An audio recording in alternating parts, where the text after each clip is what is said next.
Hello again, this is a short video being produced to help with questions that may appear in the SQA Scottish Qualification Authorities exam for the Higher Physics course. We are looking at electricity in this clip and monitoring and measuring AC. So here we have a question that might appear in part 1 of the paper.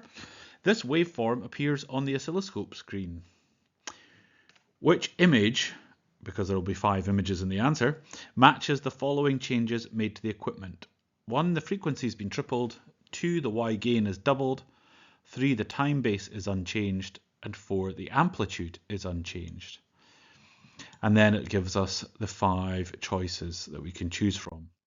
So what's our approach? As always, we're reading the question closely and picking out the things we're being asked about, looking for anything obvious from the options, and perhaps there is something obvious here, and it is in option 1, which says the frequency has been tripled, but let's come back to that.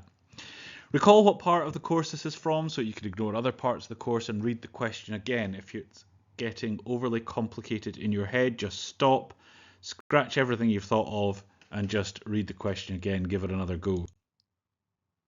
So this question demands that we know a little bit about the oscilloscope and what the functions mean, but there's also a sense in which we can work things out here. And then we must apply those functions to the waveform shown. So what are the instructional changes we're given? Well, we can see straight away that 2 things haven't changed, the time base and the amplitude, so we don't need to focus on them.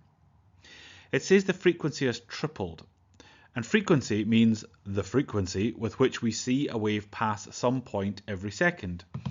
And in the original picture we can see that there is only one wave passing a point at one time. So if the frequency is tripled, then we must be seeing 3 waves.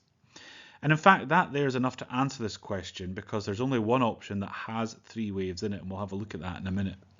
But to be sure, we're also told the Y gain has doubled, which means the Y-axis is now twice as tall as it used to be. On the original image, we can see that it was 2 divisions high, so now it must be 4 divisions high, given the way they've drawn the graph. And that will also concur with an answer we chose relating to the tripling of the frequency. So let's have a look at that. So here we have at the top the original waveform. Now we know we're looking for 3 waves where we used to have 1. So let's start with E, just work backwards. Well, here we can see there's 1, sorry, that would be 1, then 2, 3, 4, 5, it's almost 6 waves in there. D, we have 1, 2, 3, 4 waves, so that's not it. C, we can see we've only got 2, and B, we've only got 2. But A, we have 1, 2, and 3. So it is A that has the frequency tripled. And we can also see that where the Y-axis was too tall, 1, 2, the Y-axis here is now 4 tall.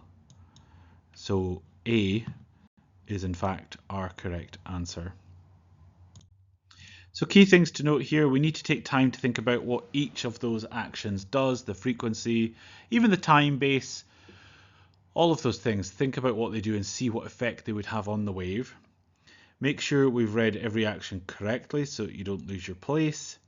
Apply the actions to the waveform, and again, draw it out on a scrap of paper just before you even look at the answers.